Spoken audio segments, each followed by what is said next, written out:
I've been officiating high school football for about 15 years, and I'd like to share some thoughts about the NFHS rules and supplementary books. This video is a conversion from a keynote slide presentation. The slide numbers provide a convenient reference for discussion. Most state associations around the country use the National Federation rules. In several of the Federation books, it states that high school football is an extension of the classroom. And in the 2016 casebook, it says the casebook is universally used as a textbook. But these books do not meet the high standards one expects from textbooks. First, let's consider the format of these books. The rules book contains the rules only, but many of those rules are difficult to understand, so they publish supplementary books, including a casebook and a simplified and illustrated book, with numerous cross-references between books. Studying a rule and the corresponding cases and illustrations often requires researching several sections of the various books, a tedious and frustrating task. This is acknowledged in the back of the rules book with an advertisement for another book which states, "We've all done it, flipping back and forth between the rule book and the casebook trying to get the information we need. There is another way. NFHS Football Rules by Topic. Every high school football rule and case play is joined together in logical categories. You'll find what you need fast, whether you're preparing for the season, taking a test, or reviewing before a game." This simply begs the question, why not just provide a single book? But no, they want you to buy a Rules by Topic book. Also in the back of the rules book is an advertisement for the Reading Study Guide with the rules in brief and in-depth and multiple cases. Some officials recommend purchasing this book because of the difficulty understanding the NFHS books. In the officiating community, it is widely believed that some coaches don't even have a rules book, and that is especially true for assistant coaches and coaches at sub-varsity levels. It is also believed even fewer coaches at any level have a casebook or any of the other supplementary books. This multi-book format is counterproductive. As noted, it is unnecessarily difficult to learn the rules, and it can provoke controversy. Sometimes there are comments in the casebook with a nuanced interpretation about the rule which is not in the rules book. Or the captions in the simplified and illustrated book state a rule that is not in the rules book. Here's a specific example.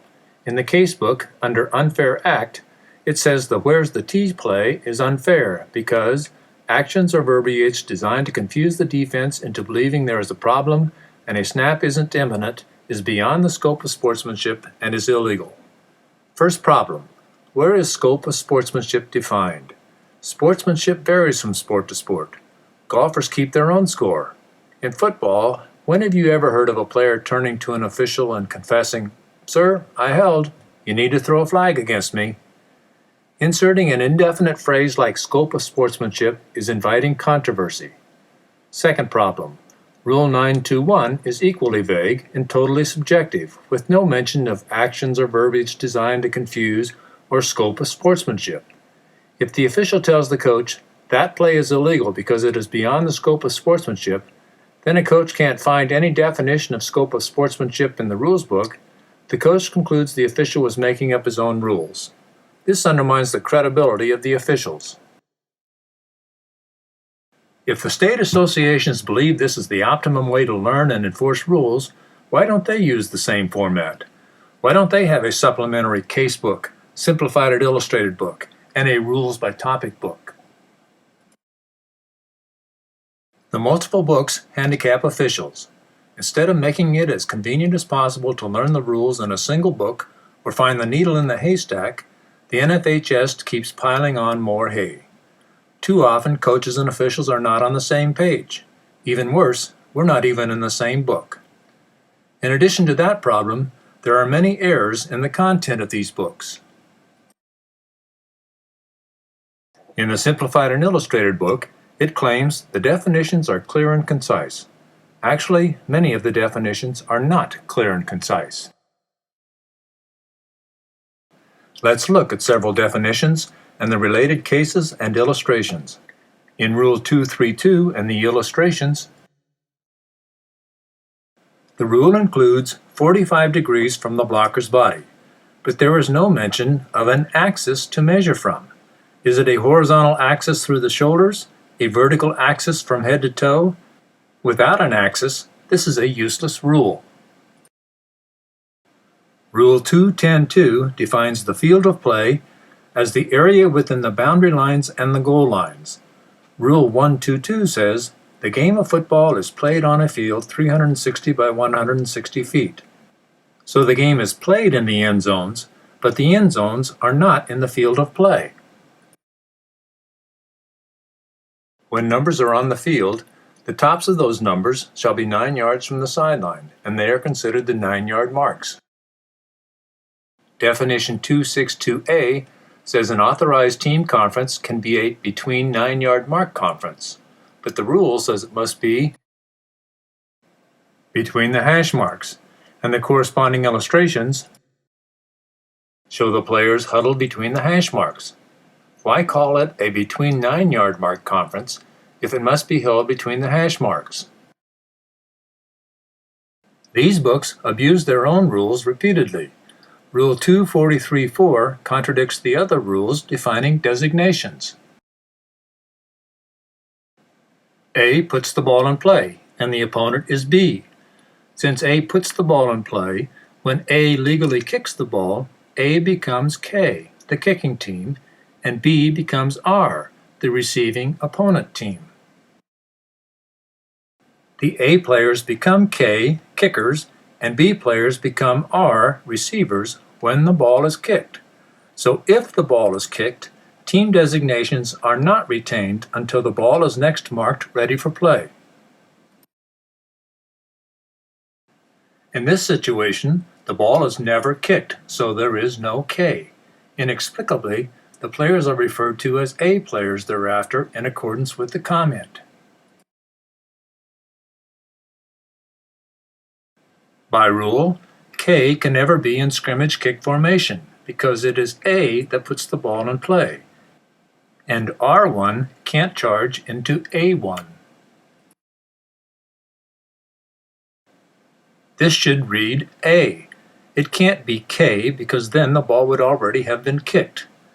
This rule states that K may not punt, drop kick, or place kick from beyond the neutral zone. It is implied, but it would be helpful if this were added. K may punt or drop kick again from in or behind the neutral zone if a kick by K is blocked or otherwise didn't travel beyond the neutral zone. Per the rules, prior to the ball being kicked, there is no K or R. There are many more abuses of these rules throughout these books.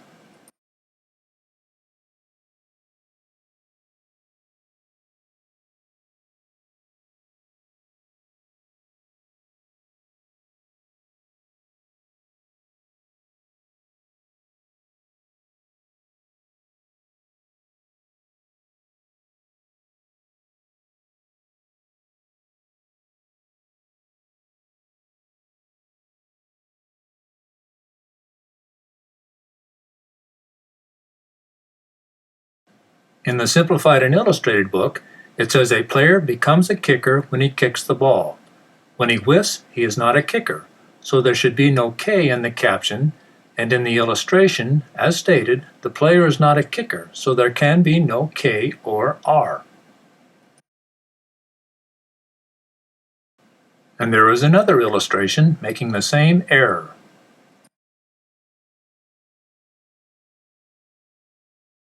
One of the first lessons in 9th grade geometry is learning the difference between a line and a plane, two distinct geometric shapes with their own distinct properties.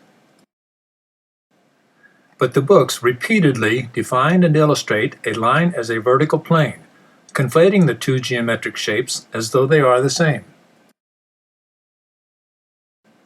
There is only one illustration that shows a plane.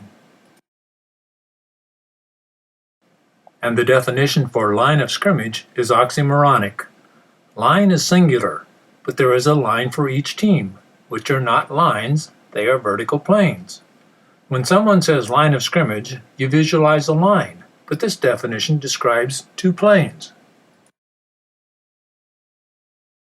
There are several illustrations of the line of scrimmage, but all of them are misrepresentative per the definition. This illustration is curious. It shades a neutral zone representing the distance between the lines of scrimmage, but this ball has been advanced beyond the defensive line of scrimmage and a snap infraction has occurred. Illustrating the ball outside the neutral zone serves no useful purpose unless you want to show a snap infraction. But since this caption discusses several points about the snapper and the snap, it should show an accurate neutral zone. This doesn't show the neutral zone, created by the lines/planes of scrimmage, as being at the rear point of the ball. This illustration shows a neutral zone, but no planes. The illustration of the free blocking zone is inaccurate.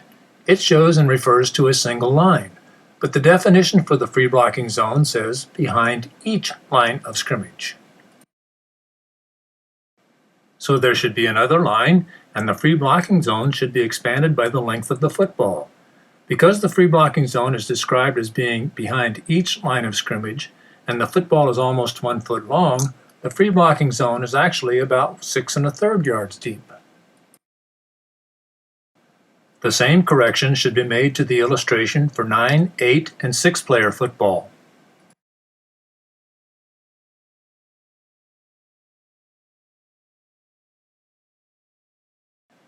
This illustration also shows a single line, but should show both lines of scrimmage representing the base of the planes. Throughout the book, the illustrations repeatedly misillustrate the line of scrimmage as a single line on the surface of the field, instead of as a three-dimensional neutral zone.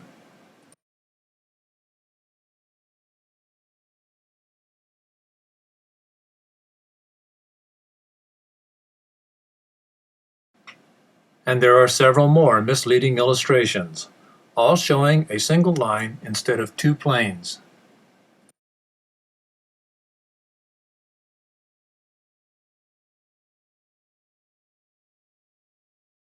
On all touchbacks, the nose of the football is placed on the 20-yard line. The base of the planes of the lines of scrimmage are at either end of the football. These receivers' toes are on the 20-yard line. By rule, they are encroaching into the neutral zone. Same situation. Lineups like these present a dilemma for the flank officials. Do they ignore it? Do they throw a flag and penalize? Do they coach the player and tell him to back up? All these options are problematic, and they are all because of a flawed definition for line of scrimmage and the conflation of a line and two planes. Does all that really matter? It depends on how important one believes the lines on the field and the definitions in the rules book are. Is the goal line important? Are the sidelines important? Is the line to gain line important? If the line of scrimmage is important, scrap this convoluted definition and create one that is accurate. A similar contradiction and conflation is made in the rules book with regard to the geometry of the neutral zone.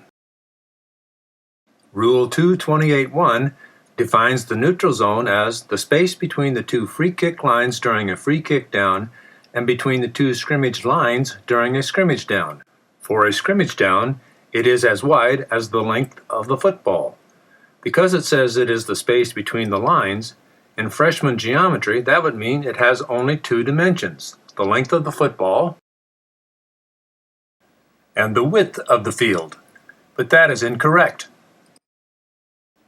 Remember, the definition for a scrimmage line is that it is a vertical plane, so the two scrimmage lines that are really planes creates the third dimension, height. This definition also describes the geometry of the neutral zone for free kicks as the space between the two free kick lines. Again, in freshman geometry, this would mean the neutral zone is a horizontal plane on the surface of the field. But there is this little phrase in Rule 6.1.1 that says, a free kick line corresponding to a scrimmage line, which presumably again means the geometry is not a line, it is a plane. This is confirmed in another book, the Casebook, in the comment section of 617 Situation B, which says the free kick lines are vertical planes. So the definition in the rules book again conflates lines with planes. The authors who write these NFHS books would flunk a freshman geometry test. Consider the definition for post-scrimmage kick foul. The first problem is there are two definitions for kicks. Rule 224.1 states a kick is the intentional striking of the ball. 224.2 states a kick ends when a player gains possession or when the ball becomes dead. Post means after. So does a post-scrimmage kick foul occur after the intentional striking of the ball or after the kick ends? But the definition says a post-scrimmage kick foul occurs during scrimmage kick plays or during a scrimmage kick play and before the end of a kick. If that's not confusing enough, in the casebook, 10.4.3 Situation D says, following the snap but prior to the ball being kicked satisfies all the conditions for post-scrimmage kick enforcement. So, according to the NFHS, a post-scrimmage kick foul can occur during the kick, before the end of the kick, and prior to the kick. The definition for interception has a little disconnect. This play is commonly considered a fumble recovery, but a recovery only occurs after a live ball strikes the ground. This ball did not strike the ground, so by rule, this is a fumble interception. This is another fumble interception. This ball never strikes the ground when the defender strips the ball from the ball carrier as he is being tackled.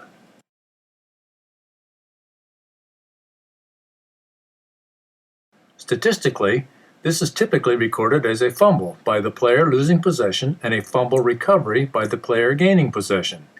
Yet by rule, even though there is no recorded pass, the player gaining possession should be credited with an interception. You would think that statistics and rules should align, but in this case, they do not. Hurdling. The definition says the player need only attempt to hurdle, but 9.4.3 doesn't say he need only attempt. If the hurdle is successful, there may be no contact. Yet the foul is an illegal personal contact foul. This could be a phantom foul. This is the only rule in 9.4.3 which penalizes a player because harm might have occurred if there had been contact. When a runner successfully hurdles, there may be no or very minimal contact. Why penalize a very athletic move when there is no dangerous contact?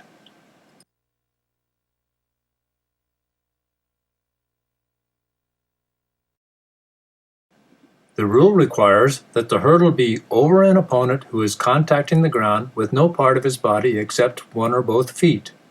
If the opponent has another part of his body besides one or both feet contacting the ground, is this any less dangerous for either the hurdler or the opponent?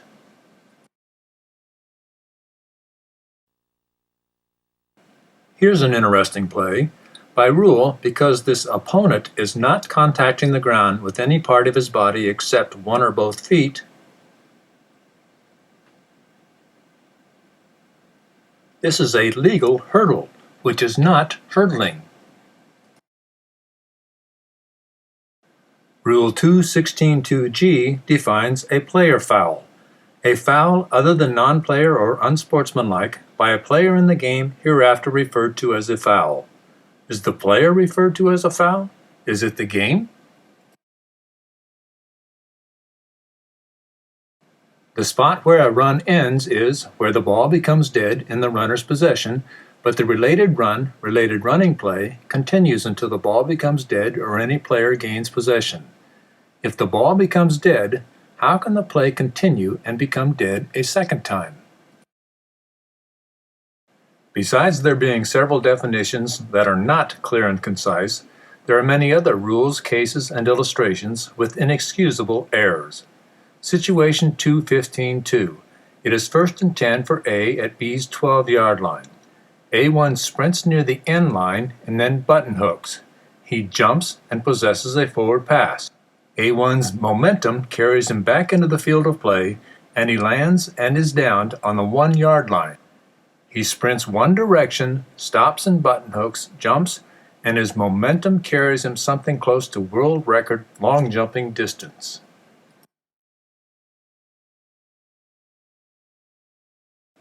These are 4 examples of a legal shift.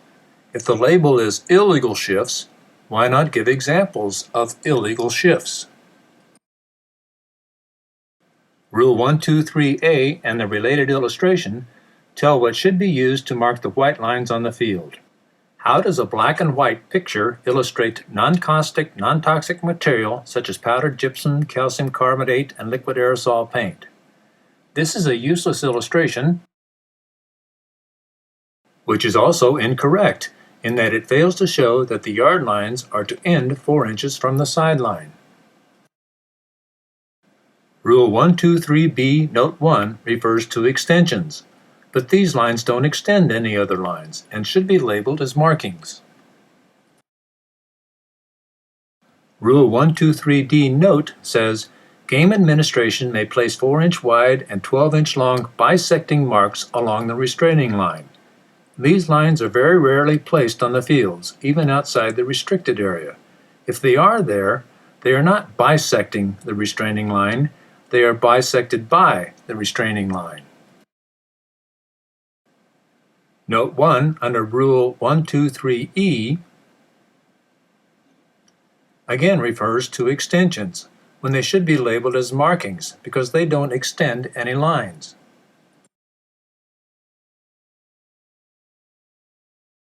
When discussing Rule 712, let's look at these illustrations.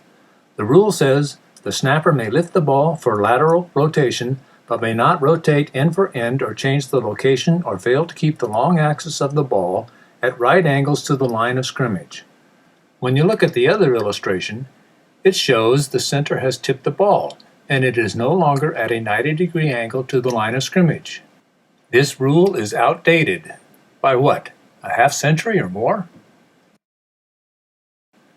Rule 422C and E and Rule in Table 754 all say that the ball becomes dead when simultaneously caught. The Simplified and Illustrated book makes the same statement. And 754 Situation A states the ball is dead when players simultaneously gain possession. This doesn't happen. As long as players are on their feet and in bounds, everybody expects officials to wait until one player wrestles the ball from his opponent. And if he is still on his feet, the play will continue. This rule is universally ignored. Rule 721. It is 3rd down and A throws an incomplete pass.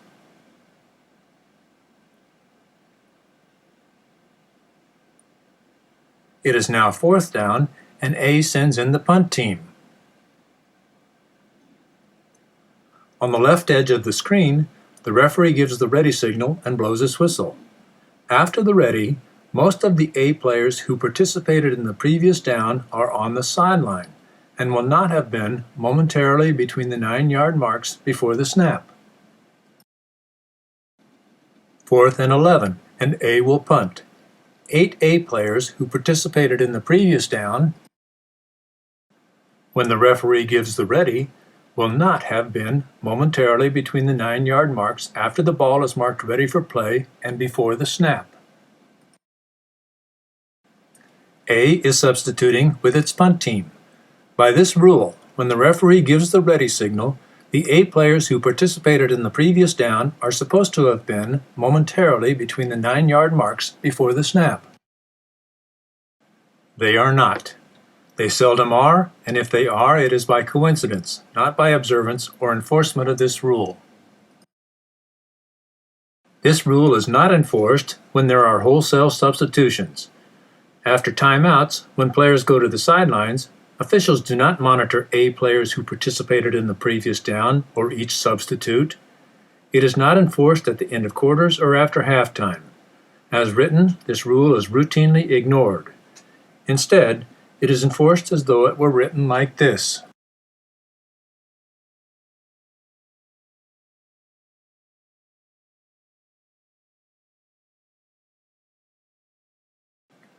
Another rule involving the 9-yard marks was created to eliminate the hideout play, but then a very flawed illustration was inserted in the Simplified and Illustrated book. It shows that A84 substitutes for A86. If a substitute enters the game and lines up inside the 9-yard marks, it would be folly for an official to penalize A for attempting to deceive B. This illustrates a legal substitution. If A84 snuck onto the field and failed to come onto the field inside the 9-yard marks, then it would be illegal per Rules 964 and 721. Per Rule 344A, the clock shall be stopped when the down ends following a foul, so the foul did not cause the clock to be stopped. Play continues. Then after conclusion of the play, penalty options are considered. An editing error. This is an incomplete sentence and is meaningless. The ball becomes dead and the down is ended following a valid or invalid fair catch signal given by any R player when a scrimmage kick or free kick is caught or recovered by any R player beyond, in, or behind the neutral zone. Where else on the field could R catch or recover a kick? This is superfluous.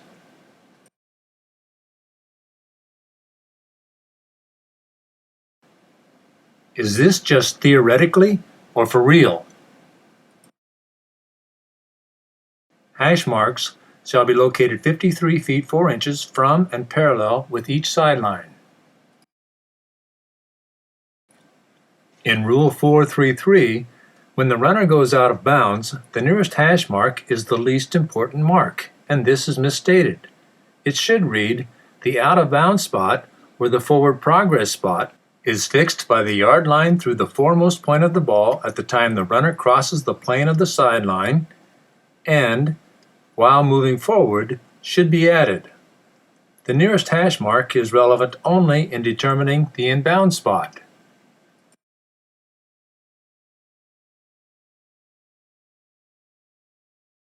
Whether the clock should stop or not depends on whether he is carried off the field moving forward or backward. If he is carried backwards, forward progress is stopped in the field of play, and the clock should continue. If he is carried forward, the clock stops when he is carried out of bounds. A pass from A1 is possessed by A2 while he is in the air above B's end zone. Possession is defined as a ball in player possession is a live ball held or controlled by a player after he has caught or recovered it.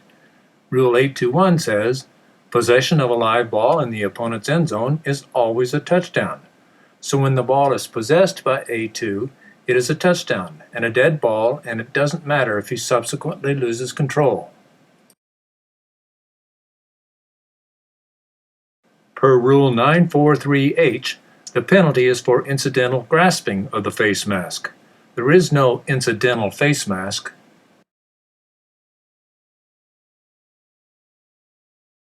An editing error. As for all the other cases, A should be in parentheses, and instead of 2, it should be B in parentheses. Both of these should be labeled 944 penalty.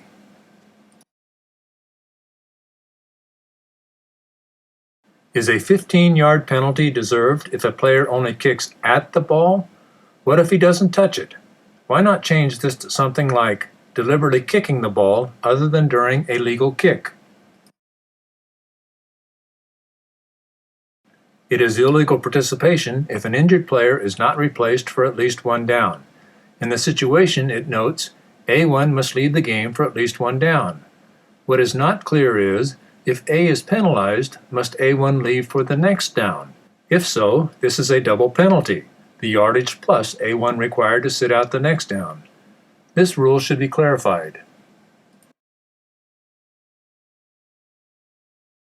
Why is this unsportsmanlike conduct prior to the snap? Everything that happened prior to the snap was legal. It was only after the snap that the unfair act was committed. Another trick play the NFH doesn't like is the fumble-rooski, banned by Rule 728. But this rule is too vague and requires more explanation. For instance, in the definition for snapper, the snapper remains a snapper until a certain time when A is in a scrimmage kick formation. But how long is a snapper during a regular scrimmage play? What shape and how big is the vicinity? As written, this rule can inadvertently apply to a much broader scope of plays besides the fumblerooski. A loose ball is defined as a pass, fumble, or a kick. So does it apply to a middle screen pass to a tight end caught in the vicinity of the snapper? Or a pass to a split end on a shallow crossing route? Rule 728 says, any A player may not advance. In 728 situation, Part B says, A1 takes the snap and places the ball on the ground, after which guard A3, who has legally turned and faced his own goal line, scoops it up and advances. In the ruling for B, it says, it is an illegal planned loose ball play. Instead of advancing, what if A3 scoops it up and tosses it back to A4, who throws a forward pass? Is that a legal planned loose ball play? In A, it is a snap infraction dead ball foul. It never became a live ball, and even though it was planned, it never became a play. The snap infraction can be penalized, but there is no foul for a planned loose ball play. In C, the ball never becomes loose, so this is not a planned loose ball play. Another editing error. This case is labeled 728 situation, which refers to Rule 728, so this reference is redundant. This illustration purportedly shows an example of a clotheslining tactic. Clotheslining is not likely to be used against a ball carrier, so this would be much more realistic if it illustrated the striking blow against any opponent other than the ball carrier. Is there any time a player should be allowed to throw a helmet? This should say, no player or non-player shall throw a helmet, period. Rule 233-1A says, a loose ball play is action during a free kick or scrimmage kick other than post-scrimmage kick fouls. Rule 1031A says, a loose ball play is action during a free kick or scrimmage kick other than those defined in 233-1A. Why not just say post-scrimmage kick fouls? What is gained by cross-referencing another rule? There are several rules that mention the authority of the captain. And Rule 141 says, only the captain may communicate with the officials.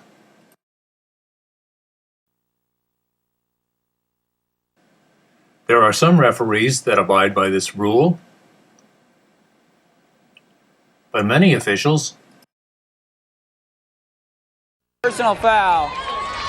Hey, coach, you want on the kickoff or? Okay, kickoff. He wants on kickoff. Communicate directly with the coach. On some crews, the flank official talks with the coach and relays the coach's decision to the referee, or the referee may turn directly to the coach to discuss the options. And in this case, when the foul occurs on the PAT at the end of the field, the referee runs to the team box to discuss the options with the coach. The rule that only the captain may communicate with the game officials is frequently ignored. Rule 654, a seldom used rule under the rules for fair catch. If the ball is punted, the captain may choose to free kick or snap anywhere between the hash marks on the yard line through the spot of the catch when a fair catch is made, through the spot of interference when a fair catch is awarded, or at the succeeding spot when the distance penalty for kick-catch interference is accepted following an awarded fair catch and the down is not replayed. The receiving team can line up on the appropriate line in a kickoff formation and attempt a field goal. It is the next sentence that is problematical. These choices remain if a dead ball foul occurs prior to the down, or a foul or an inadvertent whistle occurs during the down and the down is replayed. Rule 10.1.1 says when a captain makes a choice of the penalty options, it may not be revoked. But in another section of the book, Rule 141 says the choice is final except as in 654. Why this exception in 654? Why is a dead ball foul or foul during the succeeding play so unique that A gets to reconsider choices? What is so special about a fair catch or awarded fair catch at this time that it deserves the only rule in the book that allows a team a second opportunity to consider an option after the ready for play or an intervening play? Why is there no explanation for this exception? There are other problems with this rule.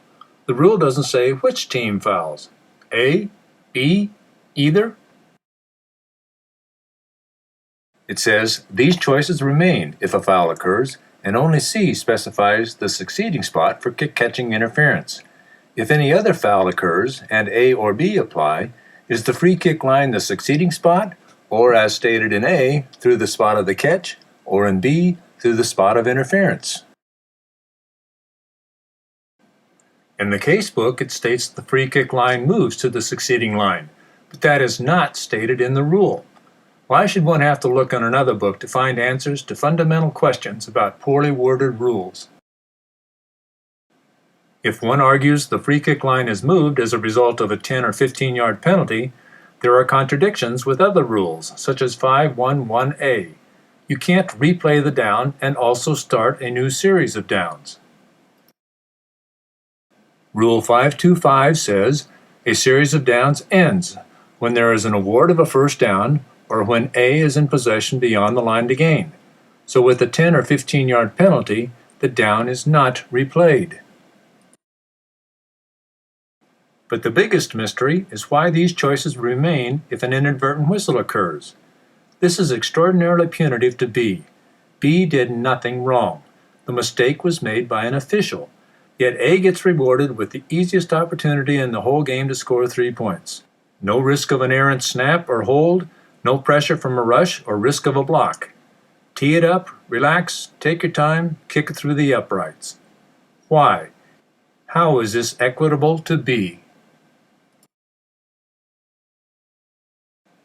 One can forgive a few errors in a textbook, but too many books, complex rules, rules that are outdated, poorly written, nonsensical, disconnected from the game, ignored by other rules, and incorrectly illustrated. All these undermine the credibility of the NFHS. And who is well served by these rules? Not the officials, not the coaches, not the players, not the game. The rules should be revised. They should be online, available in their entirety to everyone. Be written and edited by professional writers and editors. Have cases and illustrations joined with the rules and all in a logical order. Be understandable by an average ninth grader. These rules apply to games played by freshmen. They should be able to understand the rules for the games they play. Be word and phrase searchable. Include videos and/or computer animations. Technology is years beyond the black and white drawings in the simplified and illustrated book. Officials want to do a good job, and the NFHS and the state athletic associations who adopt their rules have a responsibility to provide the best resources possible to assist officials. These books are not. Please, rewrite the rules.